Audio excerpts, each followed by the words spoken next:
in heaven, will we remember the people who aren't there in heaven with us? And if we do, how will we not feel sad about them not being there?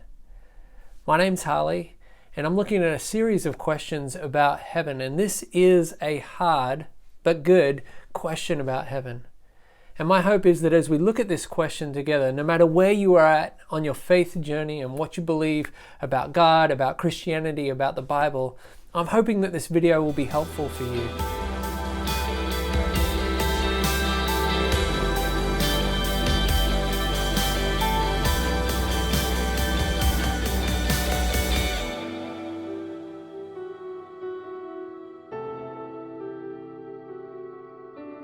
Questions about heaven typically fall into one of two categories. One category is the things that we're excited to talk about, things that are fun to think about and imagine, mysterious things about heaven and what the future will be like in heaven. The second category are the harder things, the things that cause us pain to think about. And I think that this question absolutely falls into this second category. So rather than trying to just jump straight into the question, I want to read for you a portion of the question that came in. It says this: if there is no sadness in heaven, what about the people we love in this life who don't come to Christ and so won't be in heaven? How will we not feel sad about that? Now, as we get ready to think about this question, I just want to acknowledge with you, I am no expert on heaven. I don't hold some special degree or some special knowledge about heaven. I'm simply a Christian wanting to explore, what does my faith say? What does the Bible that I believe say about heaven and the reality of heaven? So with that in mind, let's think about this for a moment. There are a couple of assumed beliefs here in this question that this question is leaning on. The first is that we will still be ourselves in heaven, that we won't be absorbed into some higher or greater reality, that we will still be distinct as God has created us. And not only that, secondly, that we will have memories from this earth and this lifetime, that God won't bring us into heaven and wipe our memories and all that we know, the connections from this life and from this earth. That we're not going to be like in some Men in Black movie where our memories are erased, but rather that we will still know things from this life. So now as you think about that, I want to ask you to read a couple of Bible passages with me. If you go to Revelation chapter 7, in verse 17 it says, "And God will wipe away every tear from their eyes," talking about the people in heaven. And then in Revelation 21 verse 4, He will wipe away every tear from their eyes. But this time it goes on and says this: "And death shall be no more. Neither shall there be mourning, nor crying, nor pain anymore. For the former things have passed away." That's why this question's been asked. They're saying, okay, if that's true, how do I hold that with these other things that are true, that we believe that we will still be ourselves, that we will still have memories from this life? How can I hold these two things together? You see, what happens when we try to bring these things together, they feel a little bit like magnets with the same polarity. They almost want to repel. They can't exist in the same space. You see, if I have memories and feelings and love for people here on this earth that are not in heaven, how will I not shed a tear for them in heaven? How will I not feel pain and want to mourn for their eternal separation from God's blessing? You see, right now, I can think of people that I dearly love that do not love or acknowledge God. And I should feel deeply concerned that they have not reached out to Jesus, who is the gateway into heaven. That's not my thoughts. That's what the Bible teaches. John 14, verse 6, Jesus himself says, "I am the way, the truth, and the life." And so as Christians, we believe that Jesus is the one way into heaven. One theologian that I really respect says this, Wayne Grudem's his name. He says, "If our hearts are never moved with deep sorrow when we contemplate this doctrine," and he's talking about the doctrine of eternal punishment, or as some people would put it, hell, "then there is a serious deficiency in our spiritual, emotional sensibilities." What he's saying is that there should be a stirring in our hearts when we think about these hard truths. You see, my personal conviction is that we reflect the heart and the character of God, in whose image we are created, when we're sad. When we're sad about these things, when we think about the people who don't know God yet, and we're sad about that. Listen to what 1 Timothy chapter 2 verse 4 says. It says that God desires all people to be saved and to come to a knowledge of the truth. That's the heart of God. And so when we are sad about people who do not know Him and are destined for eternity away from His blessing, we're simply reflecting the character and the heart of God. And that's all good and true, but it doesn't really answer the question that we're trying to talk about here. How will we remember those who are not present with us in heaven and not at the same time feel deeply saddened for them? I searched far and wide for some help on this subject. And in my searching, I found that quite difficult because it seemed like there was either conversation about eternal punishment and about hell, or there was conversation about the fact that there'll be no tears and no sadness in heaven. And very rarely were these two concepts brought together.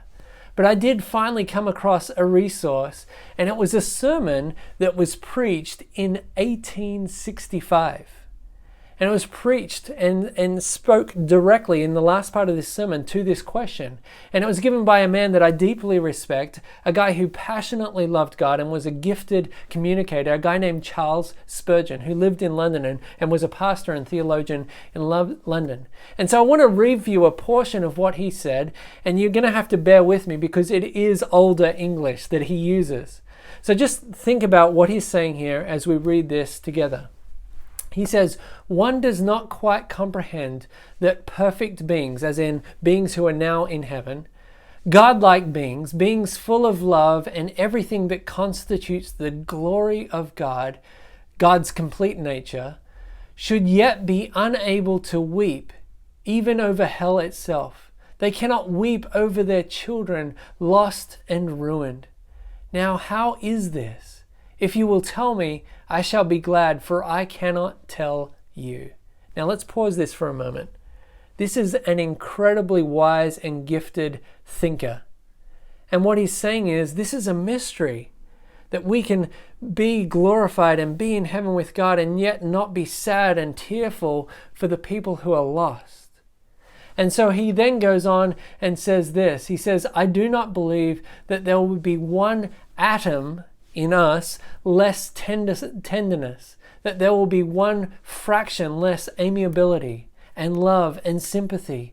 I believe there will be more, but that they will be in some way so refined and purified that while compassion for suffering is there, detestation for sin shall be there to balance it, and a state of complete equilibrium shall be attained. Perfect acquiescence, by the way, that means the reluctant acceptance of something without protest, in the divine will is probably the secret of it. So what he's saying is this reluctant acceptance to say, God, we trust your will, your way. And this is where I want to stop the video and say, well, here's the short answer, but there is no short answer to this question. We know what we can know, and the truth that we can cling to is that God is both the epitome of grace and goodness and simultaneously the epitome of justice. And what we can do is know that as these two things seem in some way, even in this question, to be in tension with each other, they're held together perfectly in God. You see, things that seem incomprehensible and irreconcilable to us are completely and perfectly resolved in God. What seems like magnets pushing and repelling against one another, in Him are magnets perfectly pulled and aligned and attached to one another. And so, I don't understand this. Let me say that clearly and plainly. I do not understand the answer to this question. But what I do understand is that the Bible says that God is the one who wipes away our tears. And that is of no small significance. The Bible could have told us that people will stop shedding tears or people will stop feeling sad.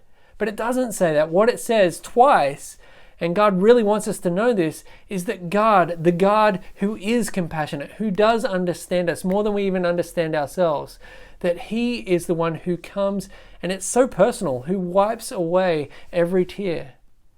And so I don't know how he's going to do this, but I do believe that he is going to wipe away our tears, that he is going to wipe away our sadness. I want to ask you to look back at Revelation 21 verse 4 with me one more time and read it with me. It says, "He will wipe away every tear from their eyes, and death shall be no more. Neither shall there be mourning," listen to this, "nor crying, nor pain any more, for the former things have passed away." So as I read this again, I think that we can be assured of one thing, and that is that the sorrow that we feel for those that are not with us there in heaven is something that God will tenderly wipe away once and for all at the threshold of eternity. As we enter into eternity, as we cross into heaven, I have a sense that God will acknowledge the sadness of those that aren't with us, that he will tenderly wipe away those tears.